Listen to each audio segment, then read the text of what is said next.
¿Qué tal, amigas y amigos? Bienvenidas y bienvenidos una vez más a este espacio que es suyo, el espacio de Libros a la Mesa de la editora de Gobierno del Estado de Veracruz. En esta ocasión para hablar de un libro que yo podría llamarlo como un cómic histórico, pero no sé si al autor le gustaría esta definición. Ojalá, vamos a preguntárselo. Está con nosotros Héctor Strobel del Moral para hablar de su libro Una historia ilustrada de la intervención francesa en México. Acompáñenos, esto es Libros a la Mesa.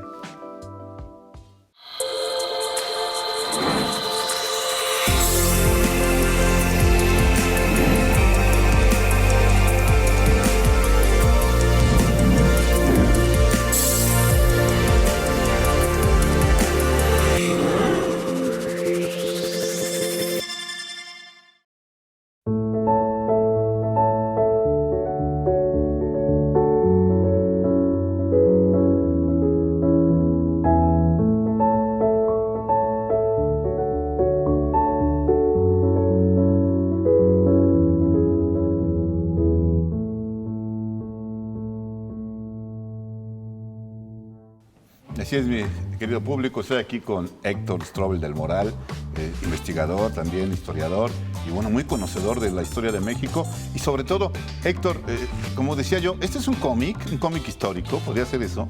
Yo no lo llamaría así, ¿no? Creo que el título viene muy ad hoc, ¿no? Es una historia ilustrada. También hay otra forma de llamarles, también les llaman historias gráficas. Ajá. Y son historias que están acompañadas por imágenes.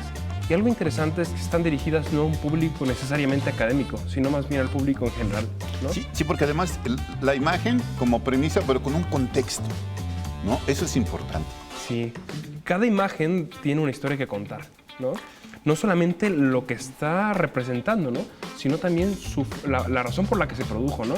Incluso atrás, por ejemplo, piénsalo hoy en día, un fotógrafo atrás de la fotografía que está haciendo, hay una idea, hay un contexto, ¿no? Lo mismo en este texto, ¿no? En este texto hay fotografías que se hicieron para algo, ¿no? Se hicieron para retratar a una persona oficial, a un político, a un militar. Lo mismo con las ilustraciones, ¿no? Se están haciendo con la intención de mostrar un ejército triunfante, de mostrar soldados, de mostrar ideas, de mostrar incluso política, ¿no? Entonces, atrás de cada imagen hay esto. Hay ese contexto. Hay un contexto. Y no solamente eso, sino que reunir imágenes y textos de periodistas, de ilustradores, de fotógrafos, de pintores, ¿no? Hacen que este libro sea muy rico, sobre todo en el aspecto visual, porque tú hablabas hace un momento conmigo de que en realidad son 20 páginas de texto, pero el contexto, los pies de fotos o los pies de ilustración son realmente muy ricos. Sí, cada ilustración tiene su pie de foto, como mencionaste. El texto en realidad son solamente 20 páginas, ¿no? Para el lector que no está acostumbrado a leer tanto, se le va a hacer muy fácil por esto. Y además porque cada imagen que le llama la atención, si ven por ejemplo un señor con una pata de palo, no les va a llamar la atención. ¿Y por qué este señor tiene una pata de palo, no? Porque es el general José López Uraga e hizo esto, ¿no? Ajá. Si ve después tal vez a Ignacio de la Llave y le causa un poco de ruido, ¿no? Hay una avenida que se llama así, hay una estatua, hay un teatro, mi estado se llama así. ¿Por qué? ¿Qué hizo este señor? Ahí también pueden encontrar un poco de su biografía. Y lo mismo con marchas de soldados, lo mismo con combates, porque este libro también muestra combates, es un periodo de guerra. Sí, claro, un periodo de guerra y de personajes también a nivel internacional. Esta imagen, esta ilustración o pintura de Napoleón III con Eugenia de Montijo ahí en el Palacio de las Tullerías, ¿no? Que uno dice, ¿cómo haces todo esto, no? O esta imagen de San Juan de Ulúa que dice el autor que, o más bien el pie de foto dice que está distorsionada, que no es de acuerdo porque creo que quien la hizo de oídas, ¿no? Pasaba algo bien curioso con las imágenes. En esta época no existía el fotoperiodismo como lo conocemos hoy en día. En esta época lo que pasaba, porque las fotografías que se tomaban, los daguerrotipos, no podían imprimirse en la prensa. Entonces lo que ocurría es que había corresponsales de guerra. Y llegaba, por ejemplo, un soldado, llegaba un dibujante, hacía un boceto rápido de un campo de batalla, de los generales, de los soldados, se iba a París, esos bocetos, y en la imprenta se iban a la litografía, ¿no? De manera que apareciera en la prensa por litografía. Se dejaba un espacio entre los periódicos para poner ahí las imágenes de la litografía. De manera que, repito, no se podía hacer fotoperiodismo como hoy en día, ¿no? Donde tomabas una foto y la pegabas. Se tenía que recurrir a la litografía. Y esto ocasionaba, pues, un teléfono descompuesto, porque lo que dibujó el soldadito en México no iba a ser plasmado tal cual en el periódico francés. Se exageraba muchas veces, se exageraban montañas, paisajes y, como dices tú, lugares, ¿no? San Juan de Ulúa. Sí, y de hecho, lo que decías hace rato, mucha gente con nombres de calle, Ajá. ¿no? O sea, como el general Prim, que no estaba de acuerdo con la invasión, pero que pues aparece ahí. Y esto es importante y es interesante. Si usted tiene el interés de acercarse a este libro de la intervención, como dice Héctor, va a descubrir calles o nombres de calles que usted dice, ¿y por qué se llama así esta calle, no? Hay muchas partes. Hay muchas secciones así y prácticamente todos los próceres de la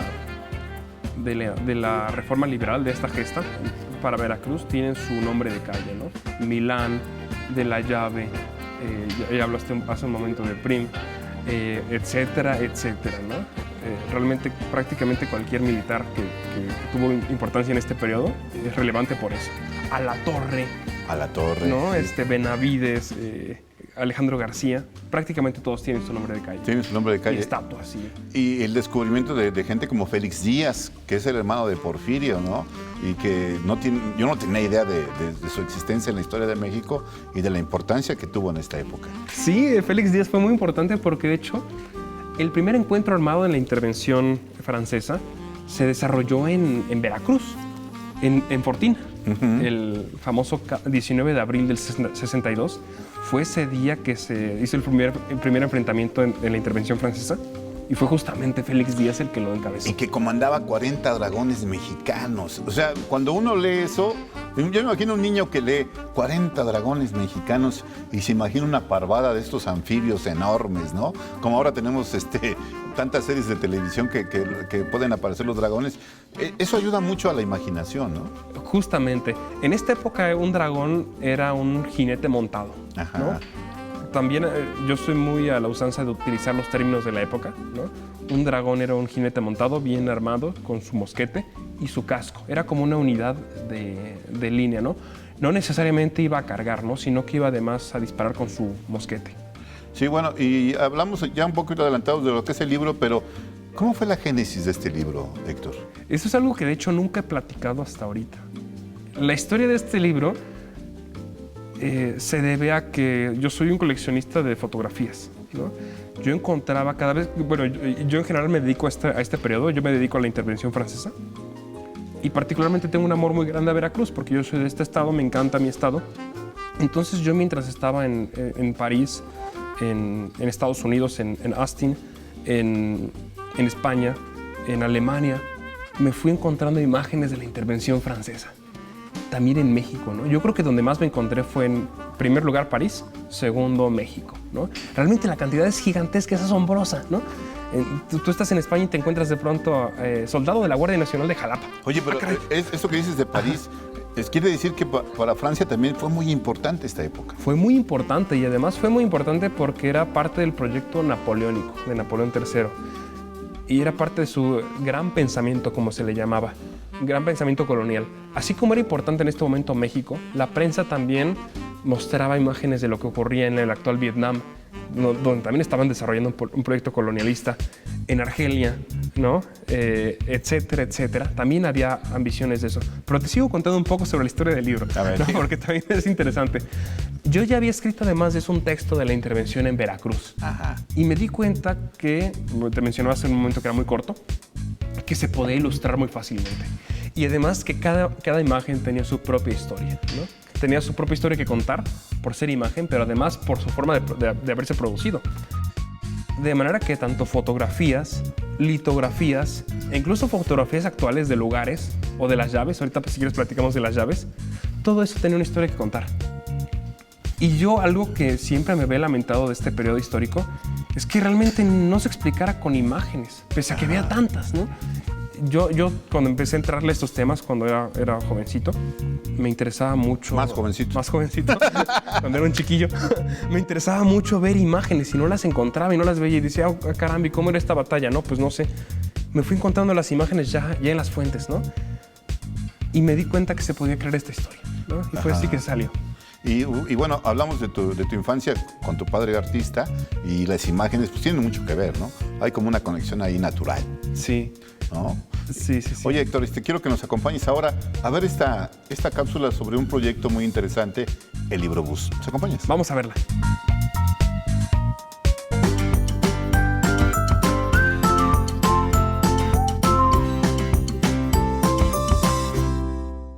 Hoy, en la ruta de la lectura, hacemos parada con Librobús.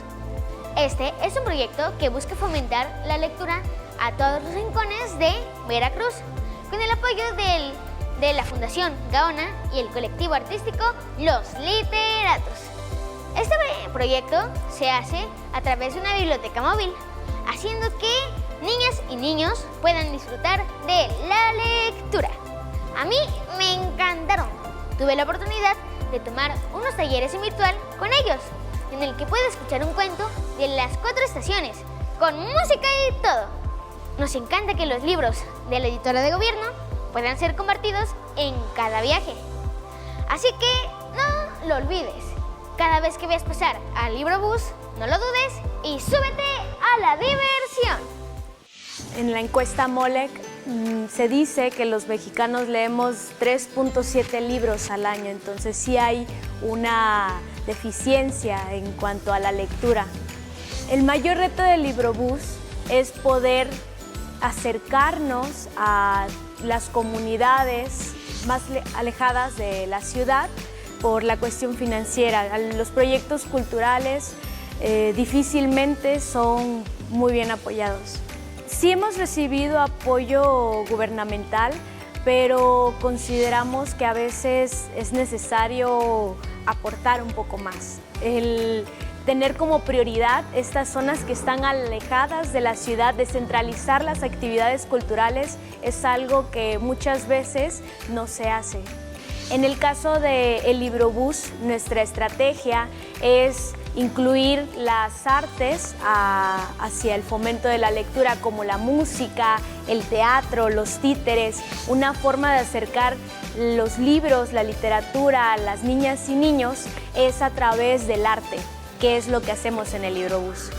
Bueno, el Librobús es una biblioteca itinerante, cuenta con una gran cantidad de libros, 1,200 libros aproximadamente. Es una biblioteca que se va actualizando con el paso del tiempo. Los libros que pueden encontrar ahí hay para todo público, para niñas, para niños, jóvenes, incluso para adultos, enciclopedias, literatura. Pueden encontrar también materiales educativos, materiales didácticos, incluso materiales artísticos como los títeres. Ahí también tenemos un espacio donde hay un telón rojo y pueden los niños estar leyendo al lado de títeres. Bueno, el taller de los literatos, que se trabaja a través del Librobús, consta de 5 momentos. El momento número 1 es la sensibilización, donde a través de adivinanzas, acertijos e incluso juegos, nosotros creamos este ambiente de paz para poder continuar al paso 2, que es la lectura creativa. La lectura creativa fusionamos la música, el teatro, la danza y la literatura para que a través de estas herramientas podemos acercar el libro a los niños y a las niñas. La siguiente actividad es una dinámica con el invitado especial. Todos nuestros talleres hay invitados especiales como músicos, actores, bailarines, poetas, y al final sigue la actividad creativa y el reto 15. En el reto 15 las niñas y los niños suben al Librobús, toman un libro, una enciclopedia, lo que gusten tomar y lo leen durante 15 minutos o más. Consideramos algo divertido, parte de la estrategia muy importante, el implementar el reto.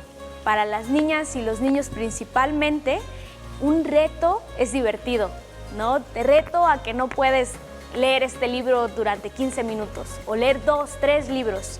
Entonces, a partir de eso, ellos empiezan a generar el hábito lector.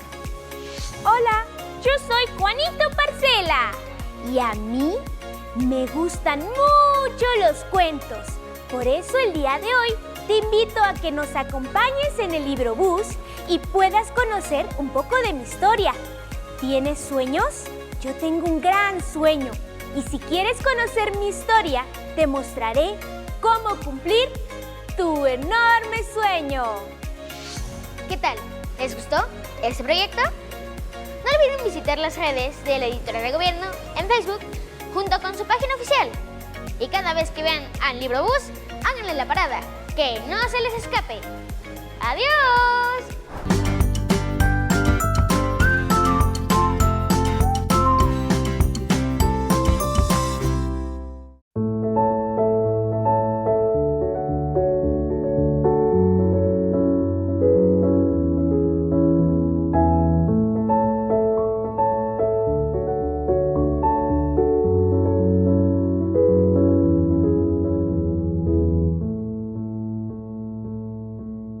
Ya estamos aquí de regreso hablando del Libro Bus, mi estimado Héctor, y tú platicándome de cerca de las historias de lectura en la Feria del Libro, que también son parte de tu formación como historiador. Pues sí, historiador de un poco antes, ¿no? A mí las ferias del libro infantil, la feria del libro infantil me encantaba. De niño iba todos los años e iba a diario. Mis papás me llevaban diario y a mí me encantaba. Me encantaba meterme ahí a las presentaciones, a los talleres, a andar comprando libros. Desde niñito me encantaba. Es que es un territorio de libertad ahí la Prepa Juárez, ¿verdad? Ah, sí. Oye, y antes de ir a la cápsula me diste una lección de estructura porque me dijiste, vamos a regresar a lo que estábamos hablando. Y eso tiene mucho que ver con el resultado de este libro, porque hablábamos de la génesis y seguramente el armado del libro te ha de haber tomado un tiempo determinar, por ejemplo, el orden de las imágenes, ¿no? Yo al inicio creía que no iba a ser un problema, que iba a salir muy rápido, que iba a salir en una semana, pero realmente fue un relajo, ¿no?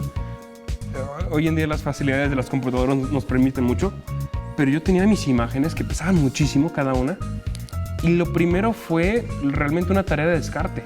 O sea, este libro es repito, una tarea de discriminar una imagen sí, otra imagen no. ¿Cuál tiene relevancia, cuál no?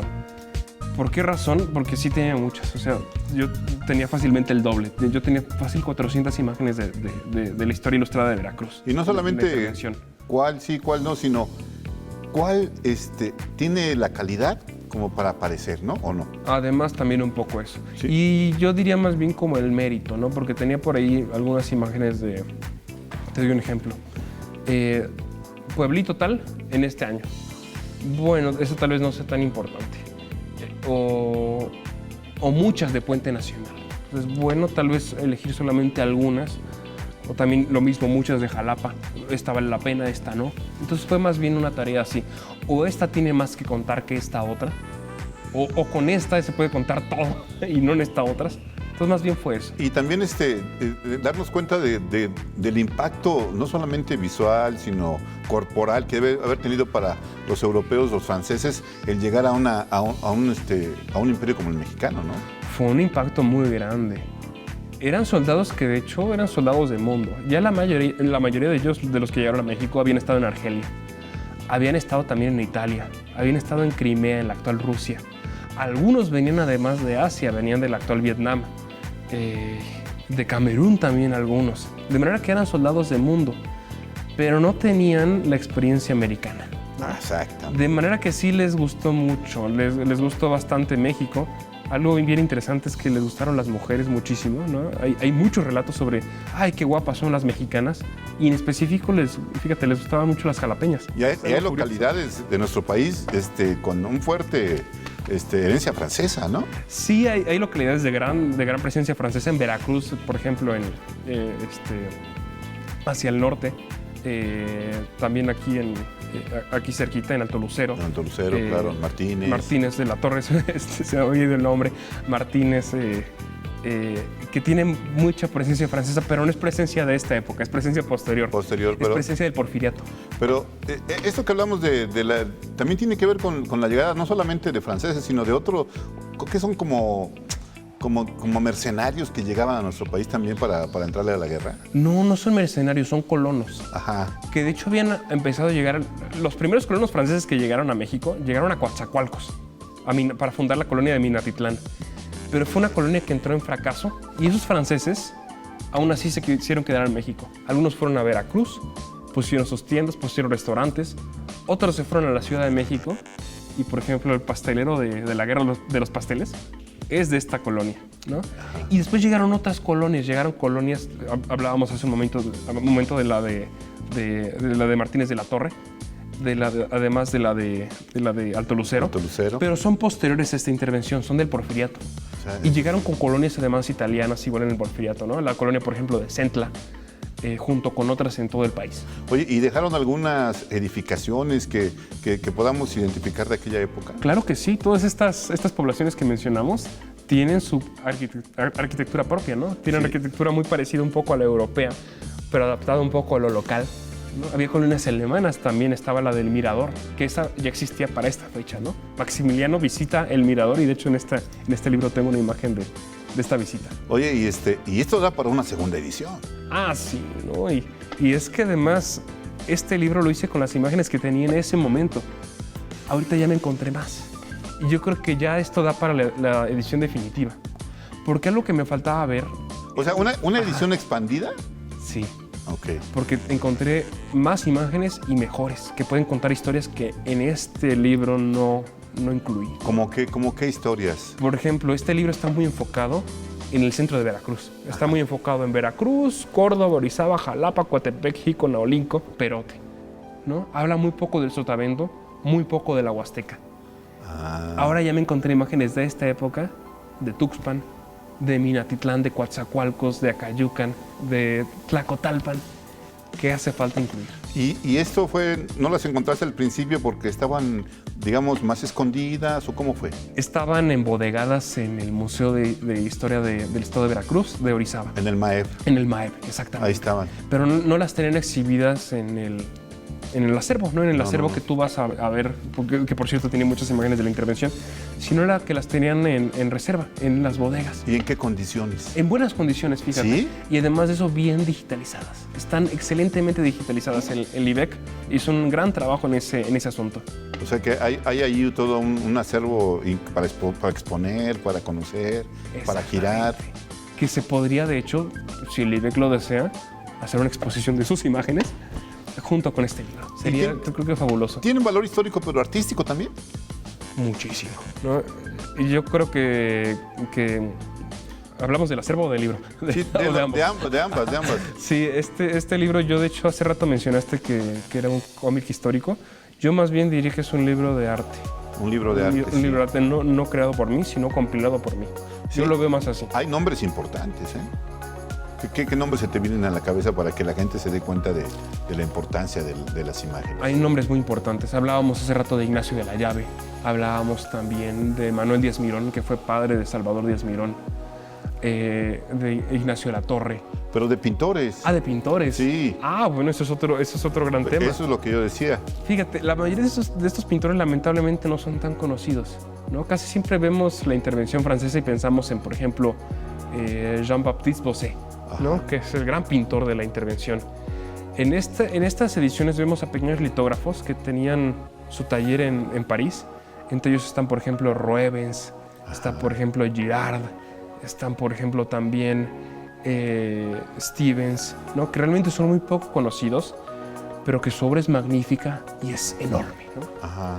De Bossuet tenemos una que otra litografía también en este libro. Pero así es, de hecho, como yo abro este libro, ¿no? La introducción de este libro habla de los grandes pintores de la intervención y después menciono los pequeños pintores, que son justamente estos que te estoy mencionando ahorita. Y fíjate qué chistoso que hablemos de un libro de historia a través del arte, ¿no? Que es como una conjunción virtuosa. No sé cómo la veas tú. Yo creo que es una manera muy adecuada de acercarse al gran público que le interesa la historia, pero está un poco harto de estos discursos medio aburridos, medio patrióticos, medio además oficialosos, tediosos, oficialosos. Y hay un gran público que difícilmente puede entrarle a un libro si no tiene imágenes, ¿no? Creo que tenemos muy clara esa imagen de un lector que dice, no tiene dibujitos, no, pues no lo quiero leer, ¿no? Entonces yo pensaba en este libro más bien dirigido a ese público, ¿no? Un público que estaba interesado en un libro con imágenes. Además me pienso yo a mí de niño, ¿no?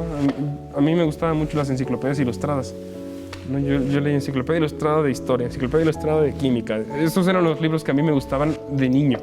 Entonces yo este libro lo pensé para mí Claro, en primer niño. lugar. Sí. Oye, Héctor, pues la verdad es que te agradezco mucho. También a mí me has roto el prejuicio de la historia, el prejuicio de no entender la historia, no solamente de mi país, sino del estado donde vivo, donde crezco y donde me desarrollo profesionalmente. Muchas gracias por este libro de la intervención francesa, en esa edición ilustrada, ¿no? Muchas gracias. No, hombre. Y bueno, agradecerle a usted la presencia, como siempre, en Libros a la Mesa y recordarle que, por favor, no deje para mañana lo que pueda leer hoy. Nos vemos la próxima.